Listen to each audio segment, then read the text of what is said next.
Sudan's disappearing fortunes, falling prices take a heavy toll on an economy that depends on its oil wells for its wealth. The scramble to ensure future food supplies, why some of the world's richest nations are buying up farmland in the developing world. Plus, the A to Z of the global recession, why there are just 4 letters that count as the world looks for signs of recovery. And the L is the real heartbreaker. It means that the economy stops falling, but it also doesn't grow. And the new challenge for US car makers as President Obama gets tough over climate change. Welcome to Counting the Cost on Al Jazeera. Each week we'll bring you all the business and economic news from around the world. I'll be joined by colleagues in our centres in Kuala Lumpur, London and Washington to give you a unique global view. Well, we start this week in Africa and the continent's biggest nation, Sudan. Its political problems are well known, but now Sudan's economy is struggling and the root cause is the falling price of oil, the country's main export. Sudan began exporting oil only in 1999 and it now accounts for more than 65% of the country's national budget. In the country's oil-rich and war-torn southern region, the dependence on oil revenues goes up to almost 95%. Sudan recorded a healthy 8% economic growth in 2007 to 2008, when oil hit a high of $147 a barrel. But now experts say growth this year will only be 4%, as oil hovers around $55 a barrel. Well, many are blaming the government for squandering all the money that was made when oil prices were high. Mohamed Val explains. A warm welcome for the Sudanese President Omar al-Bashir in the town of Shendi, north of Khartoum. He has just inaugurated the new bridge here, and he alluded to the International Criminal Court's arrest warrant for him in relation to alleged war crimes in Darfur as a plot to distract Sudan from its march towards progress. For President Omar al-Bashir, every achievement like this is a new victory to score against the enemies of Sudan. For him, it is backwardness that foments internal strife and encourages foreign intervention. But the idea of using the country's natural resources to help maintain stability is faced with serious challenges after the recent drop in oil prices. Sudan depends on oil for 50% of its budget. The peace agreement with the South was built on the principle of sharing oil revenues, and 95% of the South's budget is from its share of oil. But the South says it's not receiving its fair share anymore. Increasing poverty in the South is leading to more crime, tribal wars and famine.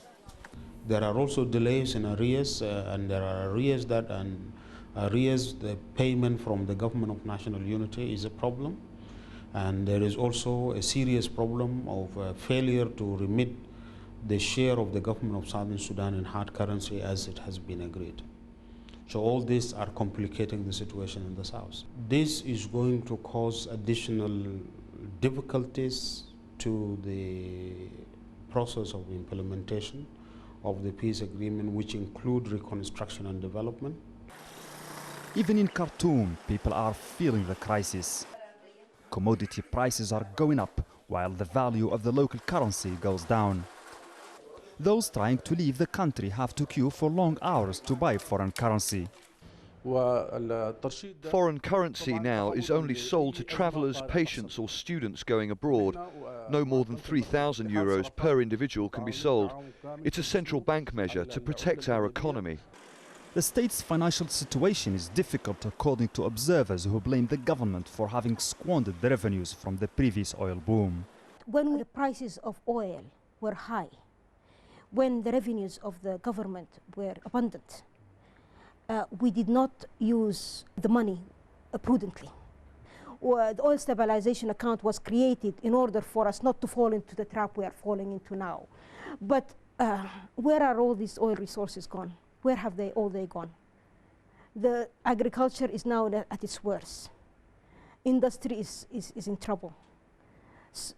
Development projects have been financed through arrears and through securities. Our internal debt is piling up.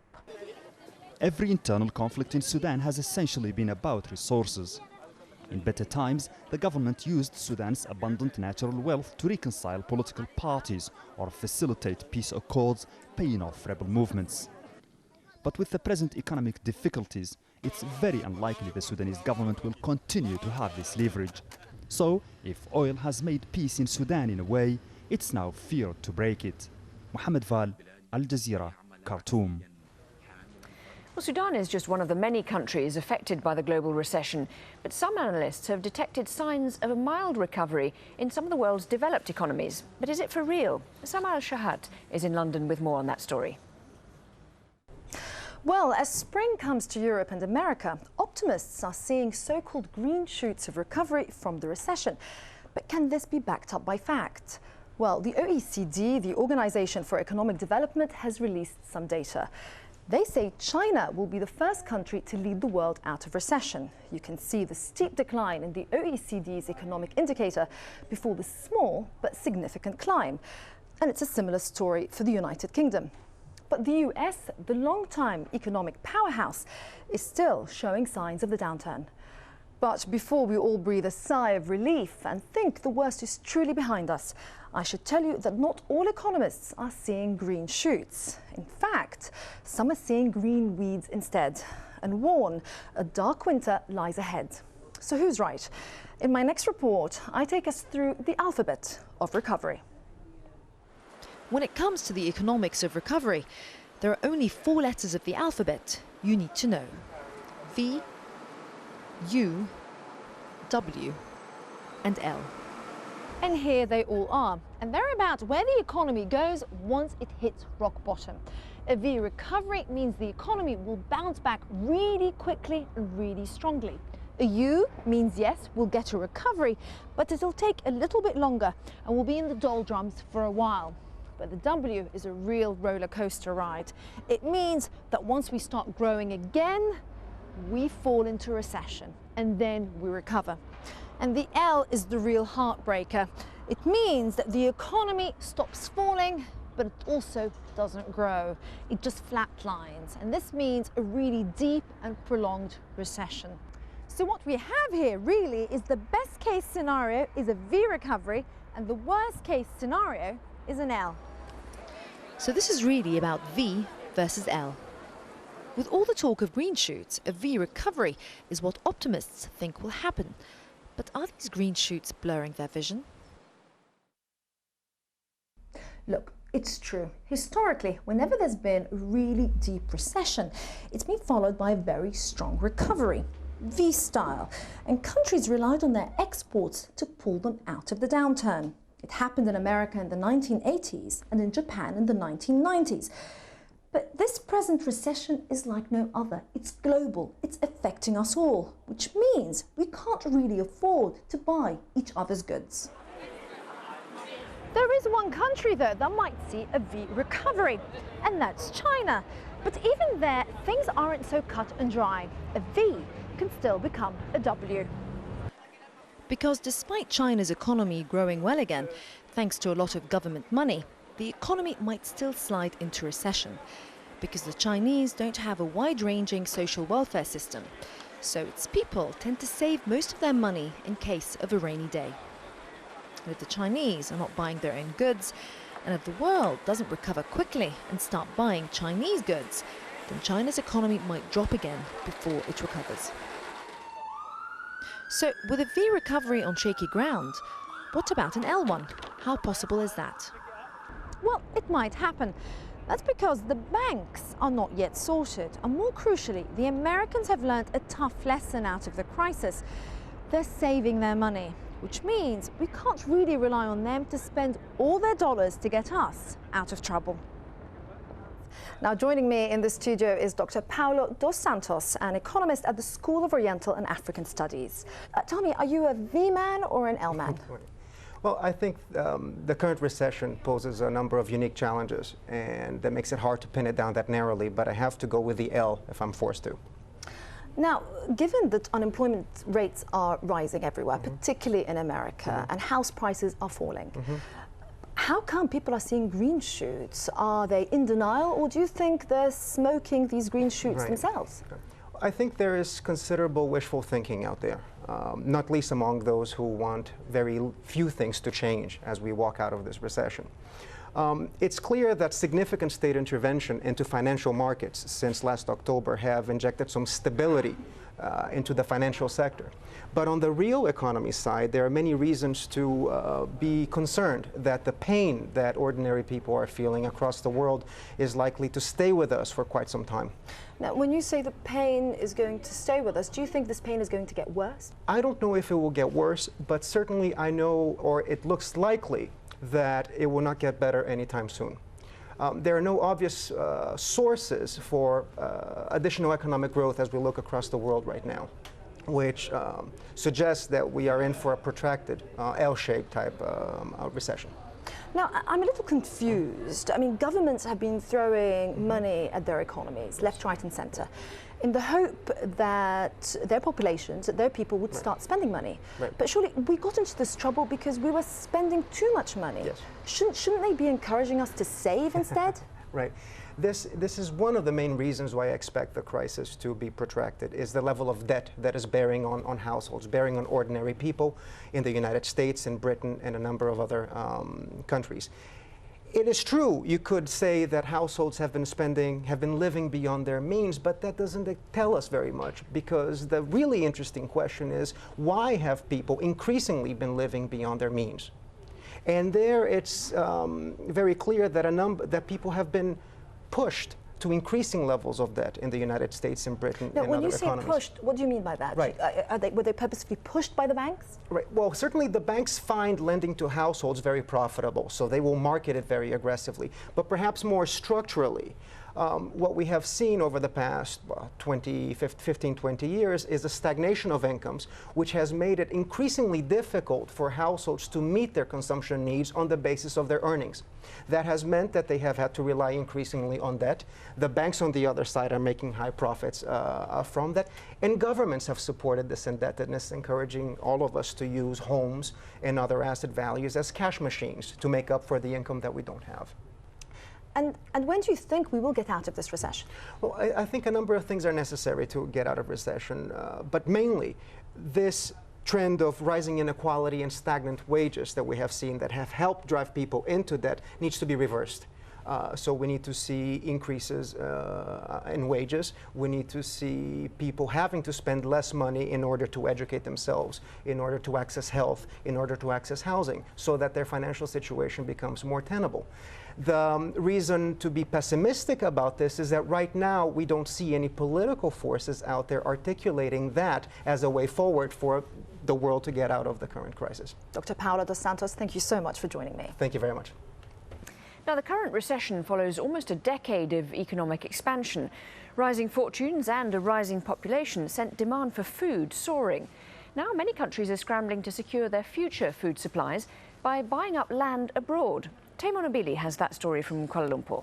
Thanks. For the most of the past decade, food production has struggled to keep up with the rapid rise in the world's population, and that has meant soaring prices, fueling a global food crisis. Many rich nations are no longer taking any chances with their food security.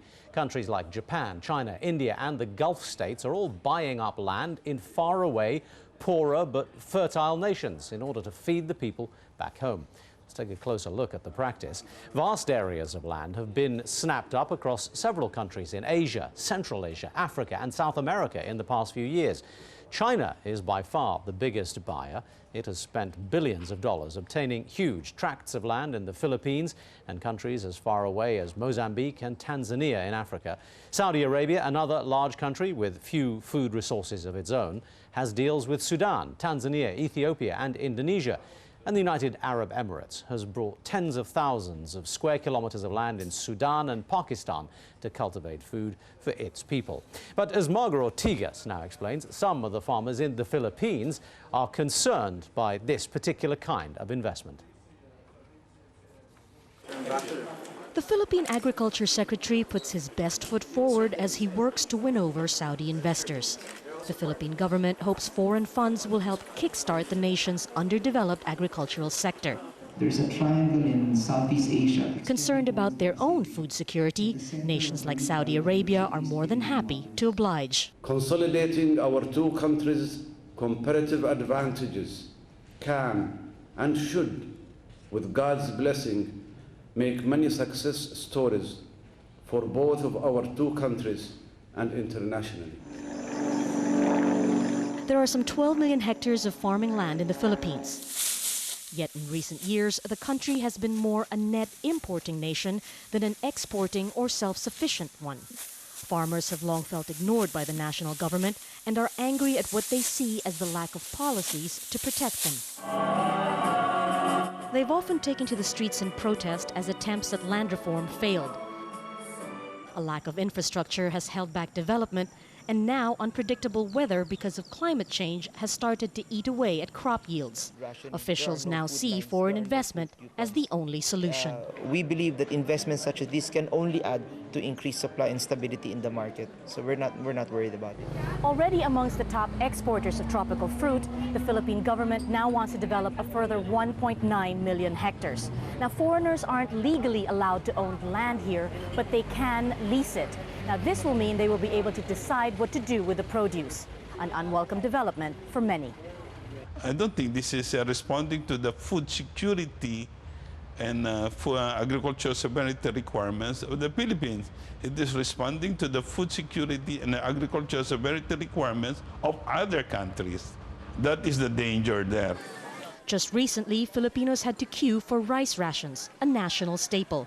The sudden shortage panicked consumers who remain worried it could happen again. As farmers make way for fresh investments, there are those who believe this approach is a lazy one, put in place by a government unwilling to accept full responsibility for domestic problems. Some worry involving foreigners will simply intensify existing land disputes and add to the problems of those living from the land. But none of that is on the table here. Details are still being worked out, but the smiles are already on officials' faces. Their hopes are high that foreign investment will offer Filipinos a way out of a dire situation. Margo Ortigas, Al Jazeera, Manila. Counting the Cost will be back after a short break. Coming up, the ailing American car makers and their impact on the people who work in the industry. We speak to an auto dealer who's been forced to shut up shop after 20 years in the business. And the Gulf dream of a single currency in trouble as the UAE pulls out of the Union. Do stay with us on Al Jazeera.